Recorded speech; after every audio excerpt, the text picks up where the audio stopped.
hacerlo en determinados reivindicaciones sociales, que es a lo que yo creo que nos tenemos que ceñir, ¿no? Entonces, un poco, bueno, pues, como matiz a lo mejor o como alerta, entre comillas, que no nos ciegue tampoco estos procesos ni este tipo de izquierdas que al final se dicen muy sociales y muy de clase y demás y todo lo que tú quieras, pero lo que más tira, y está demostrado, es la nación.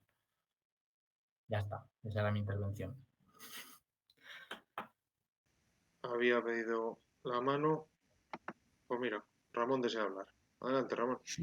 Te paso la Venga, conexión. al hilo de lo que decía Víctor, ¿se me oye bien? Sí. Al hilo de lo que decía Víctor, bueno, durante, no sé si llevamos ya unos pocos años, escuchando desde parte de la izquierda, que luego resulta no ser tan izquierda, pero bueno, y me acuerdo de aquel debate sobre el posmodernismo, ¿no?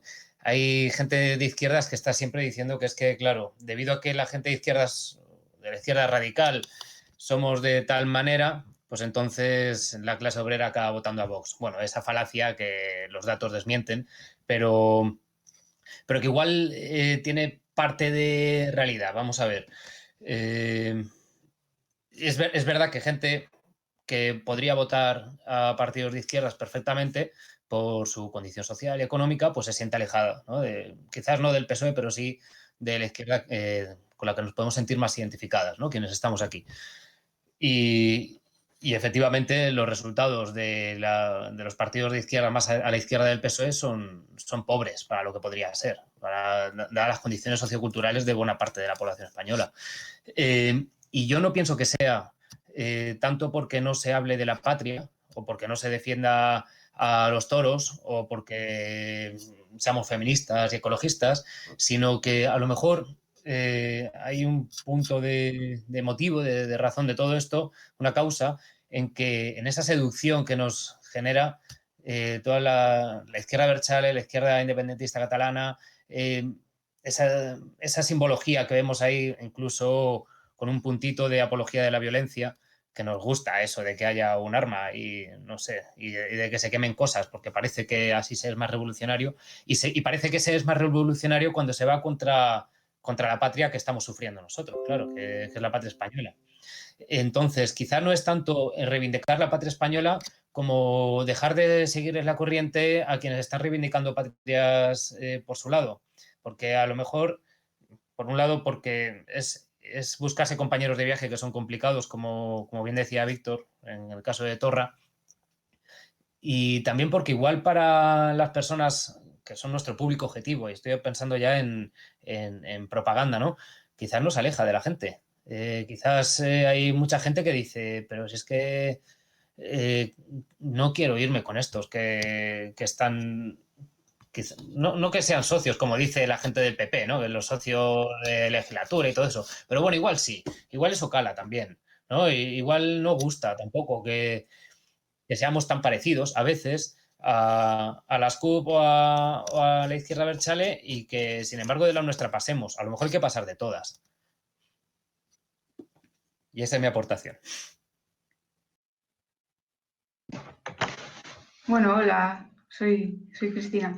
Bueno, no sé si a lo mejor me voy a ir un poco de tema con respecto a lo que estáis comentando, pero me parece también muy interesante de lo que has comentado al principio, Perú, que, bueno, además de lo que estáis comentando sobre el concepto, no sé si decir político de patria, pues quizá hay todas otras manifestaciones de la cultura popular que pueden a veces entenderse asociado a ello, como la música o el folclore, que tienen muchos significados identitarios, que a menudo son asociados a cosas, a lo rancio, a lo conservador o incluso despreciados por pertenecer a ámbitos rurales. Y creo que sí que habría posibilidades de resignificar esas manifestaciones culturales, pues que muchas veces conectan con experiencias pues, de la gente sencilla, ¿no? Y que sí que pienso que sería posible canalizarlo, ¿no? Desde un punto de vista emancipador. Por ejemplo, hay algunos ejemplos de personas que están desarrollando, pues, por ejemplo, la J-Queer o cosas así. Entonces, bueno, quería plantearlo también desde el punto de vista cultural, no solamente político, ¿no? El concepto, y eso es un poco la aportación.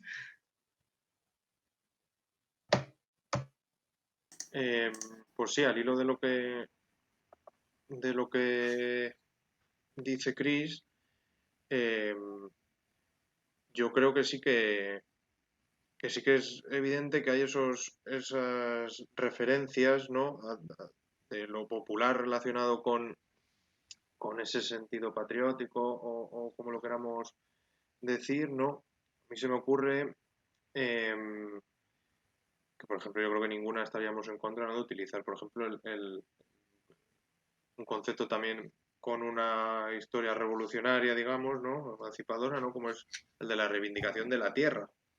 Y eso es algo que sí que se ve mucho en, en esto que podemos llamar nacionalismos periféricos o las naciones periféricas, que sí que están muy relacionadas con eso. Y curiosamente, ¿no?, por ejemplo, en el País Valenciano, eh, ese concepto de la terra es una cosa que está muy, muy fijada, ¿no?, en el imaginario colectivo de la izquierda y, y está también muy relacionado, ese nacionalismo o incluso regionalismo más de izquierda, está también muy vinculado, el de derechas también, al folclore, pues bueno, todas las escuelas de música, todas las bandas que hay en cada pueblo de la Comunidad Valenciana y que, por otro lado, se ve ahí con lo que apuntaban Ramón y Víctor, se ve que en esas mismas bandas de música o lo que sea, tienes al concejal del PP, que su hija es la fallera mayor, y también al chaval que está pintando grafitis por la noche de Països Catalans, ¿no?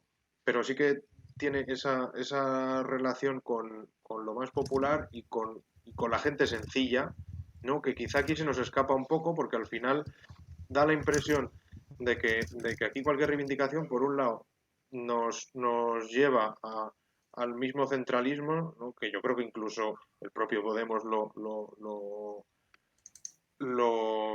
pone de manifiesto, ¿no?, que es un partido surgido de la Universidad Central, ¿no? Y, y pues se nos escapa un poco ese otro sentido, ¿no?, de ir a lo más cercano, a lo más popular, incluso a lo más rural, puesto que no hay una identidad.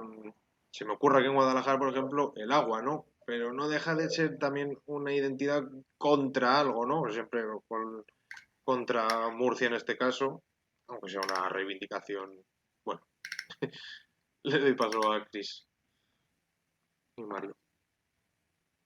Sí, yo casi enlazando con lo que has comentado tú de lo de la tierra, ¿no? De que muchas veces, que a lo mejor eso quizás sea también una forma de enraizar con lo popular y con lo, ¿no? Y con lo que has comentado, ¿no? Y yo creo que también con estas cuestiones de generar identidades que puedan ser emancipatorias y que confluyan con lo popular y con todo lo que habéis comentado de tradiciones culturales y demás, pues también muchas veces hay que tener en cuenta el componente social y económico de ellas, ¿no? Que, por ejemplo, en el caso de la tierra, no es lo mismo una consigna por la tierra que se pueda generar en Andalucía, donde tiene un componente mucho más de agricultores, de trabajadores agrícolas asalariados, que se pueda tener aquí en Castilla, que son sobre todo más pequeños propietarios, ¿no?, que tienen su terruño y que el hecho de ser pequeños propietarios ya puede generar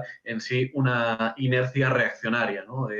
Reaccionaria o conservadora, que tú quieres conservar el pequeño espacio que tienes y, sin embargo, si eres un trabajador agrícola, un jornalero, pues eso ya no lo tienes, ya no tienes ese miedo a perder lo poco que tienes, ¿no? Sino que en todo caso puedes tener mucho que ganar, ¿no? Y no tienes ya nada que perder. Y sin embargo, pues, yo creo que eso también pues, puede generar que espacios como en las zonas de Guadalajara y demás, pues sea mucho más difícil enraizar en lo rural con un discurso emancipador y alternativo que en otros espacios como en Andalucía, ¿no? Que a lo mejor eso va más de suyo, ¿no? Porque por esas características socioeconómicas.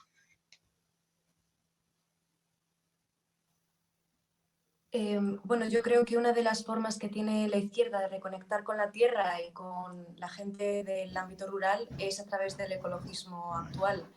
No ese ecologismo reacio que intentaba desapropiar del conocimiento de la tierra al propio agricultor, que se consideraba directamente como impactante en el medio, sino a través de medidas que ayuden a la gestión del campo, a la gestión rural, y es una forma de reconexión también con su conocimiento y con la gente de ese entorno, de la gestión ganadera, de la gestión agrícola, así como los cuidados en barrio, en pequeñas zonas, pueden recuperar también esa conexión sociocultural con gente que tiene el folclore, ¿no? La gente de la tercera edad, pues sería interesante hacerlo a través de allí. De hecho, actualmente se hace, pero sigue habiendo, por ejemplo, algunos vetos como la gestión cinegética, la caza, que siguen siendo, pues ya sabemos, ¿no? Cojean de cierta ideología y a veces es complicado, ¿no? Pero yo creo que se podría empezar por ahí. Con esto último que has dicho, sí que ocurre, cuando te fijas hablando del Estado español, ¿no? Cuando nos fijamos en cuál es el imaginario o las referencias que tienen la derecha y la izquierda más nacionalista o soberanista, ¿no? Pues catalana o de otros lugares, el discurso de la derecha se parece un poco más al discurso nacionalista español, ¿no? Que es como una cosa vacía, que, pues bueno, que puede hablar de glorias pasadas o cosas por el estilo, pero sin embargo el de la izquierda más transformadora, pero que tiene ese componente nacionalista, es un discurso mucho más paisajístico. Y eso es una cosa muy potente, que aquí quizá no tenemos, con lo que apuntaba Mario sobre los propios usos de la tierra, por ejemplo, pero que es, yo creo que es una carencia el no poder tener un referente paisajístico, que al final el referente paisajístico tiene que ver con el ecologismo y tiene que ver con dónde estamos, ¿no? Es una carencia que yo he hecho en falta en el sentido de que como que falta una como vertebración de un discurso alternativo.